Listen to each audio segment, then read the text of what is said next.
Hi, welcome back to the channel. Today we're doing a special episode over the next 3 days. We're at Destination Trek in Birmingham. You get to see me deteriorate steadily over the course of the video as I'm working all night and coming here straight away. So we're going to be talking to some of the people here, hopefully.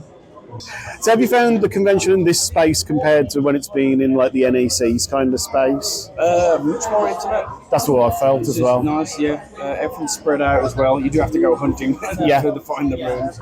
Well, we like it because it's 2 hours away. It's easier to get to than London.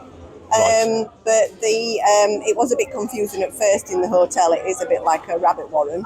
But yeah, we do prefer it here than down in London. Star Trek conventions traditionally have been in hotels. Otherwise, it's not a convention; it's a show. Yeah. There was a difference, and this has been very much a convention rather than a show, and it's felt so much more like a community of people rather than the wandering of the people in the night in the middle of a massive hall. Yeah. The location was really nice. Better than the NEC, do you think? I think it's better than the NEC. Yeah, that seems to be the opinion of everyone. I think everyone says it's a bit more intimate, a bit more It's cosy. personal. Yeah, cosy. That's pretty Cosy. good. Yeah. There's a sort of nice atmosphere. Everyone's like willing the event on, because obviously they've had the challenges with the strike rules, and actually the panels have been just as interesting as always because they've been talking more about their earlier careers and things. So still all the usual autographs and photos, and the hotel atmosphere is nice. The whole vibe of the convention has been amazing, and I think probably because it's at a hotel.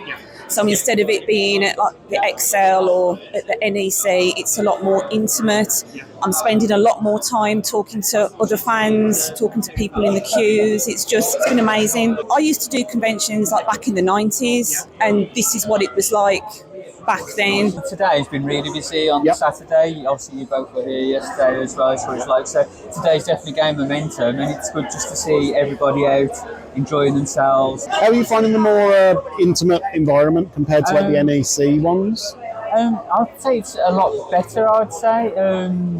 I think I've been just being enjoying a bit closer together, it's a bit more intimate. Everyone's going to say that intimate, but it is definitely. And the environment's just a lot brighter. Much like the Enterprise thing, it's important we've got carpet. Makes a big difference. I'm enjoying the carpet. Very deep.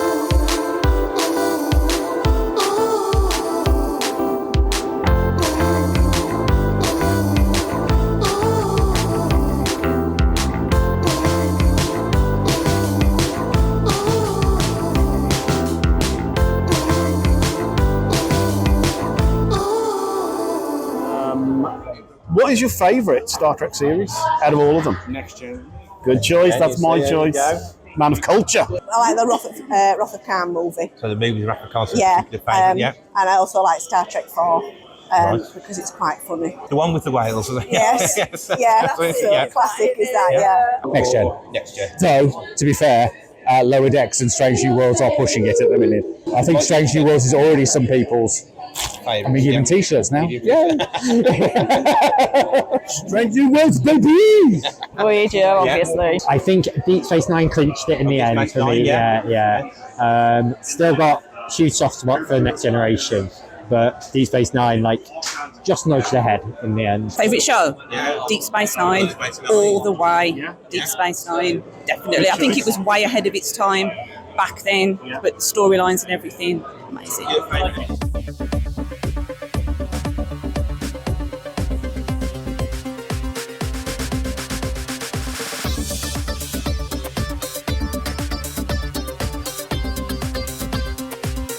So we're here with Brian from the USS Ranger fan club.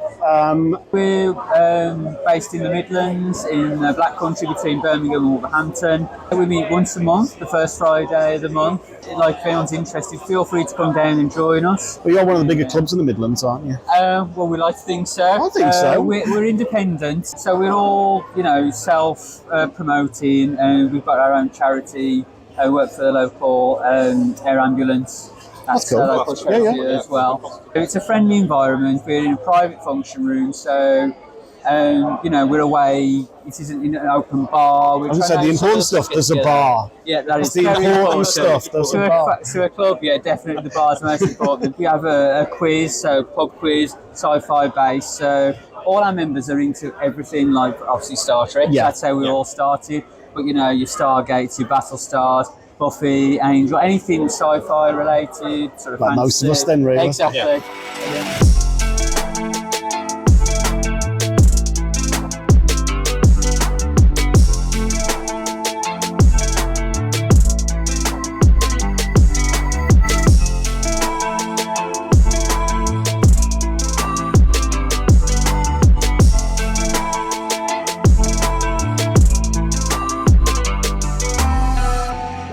Do you have a favourite episode? I do. Go on, going to share with us? It is the Year of Hell. Right, yeah. Part good 2. choice.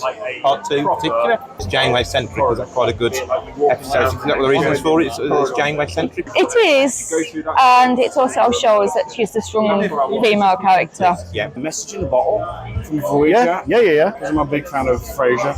Yeah. And there was a lovely article that described that episode because it was Robert Picardo and Andy Dick, and they called them the Frasier and Niles of the Galaxy because they were bickering. And for years I was just like, why do I love this episode so much? And then suddenly, when I read that, I was like, yeah, because I love Frasier. And they were very much Frasier and Niles, and it's comedic.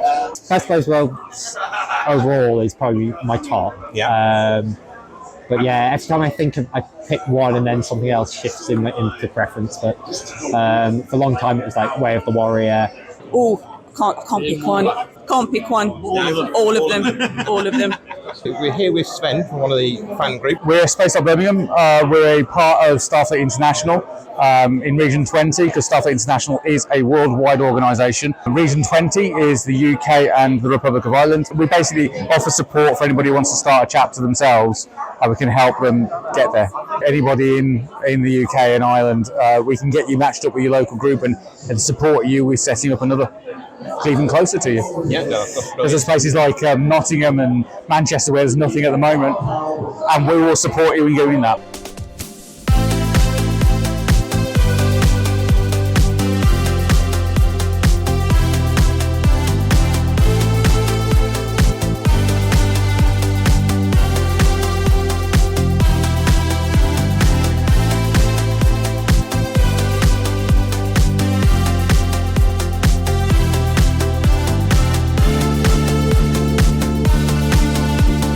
In terms of Star Trek itself, how did you sort of get into Trek? And I've been in for years, absolutely years. Yeah, Mum and Dad liked the original series, didn't you? And then you started watching Next Generation as well, and like that, didn't you? And it's just spiraled from there. But and it's nice, I think, like you say, with a family-orientated thing. Trek is a family. We sit down in front of the TV. yeah, You know, it's always been our thing to do. yeah. You know, and it's passed on to through generation to generation. Yeah. That's it. So, yeah. My earliest memories are like, I think they had the animated series on Saturday morning TV, and I really remember getting into Next Generation season 4, Best of Both Worlds. I think I had it on video from like Sainsbury's, and that era, season 4 of Next Generation onward, and then I went back and saw the earliest seasons. But like Next Generation, Deep Space Nine, Voyager was like through my childhood. See my mum there? oh right, Her fault. yeah. Her fault. My mum had a full set of the James Blish novelisations, the original series. So when I was growing up, I was reading them.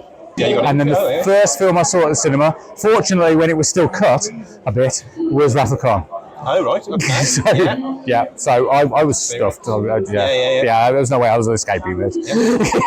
Particular. So I used to watch it with my dad, and from 13, 14, and then I used to go to a Star Trek club back then, back in the 90s, and then I've just grown up with it.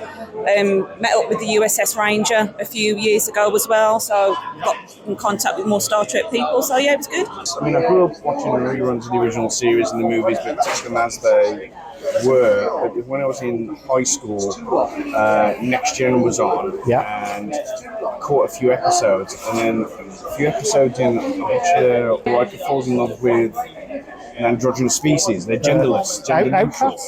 I watched that, and it's like a curtain had been revealed. I was like, I get what this is about. Yeah. I was just like, wow. I was like, That's when you found out there was a extra layer to it. as soon as I knew that, from that point on, every episode I watched, I get this. It's like, okay, there's more for the layers to subtext. this. Yeah, It's not just the surface. It works. So it was so easy to go back to the original series and then go, oh, so that episode's about racism. That episode's about the Vietnam War. That episode's about overpopulation. And it's like, wow. So I think that's what it means when you become a Trekkie, is when you realise there's multiple layers in this, and the writing is spectacular. That's a good way to entertain people and get good drama with good entertainment.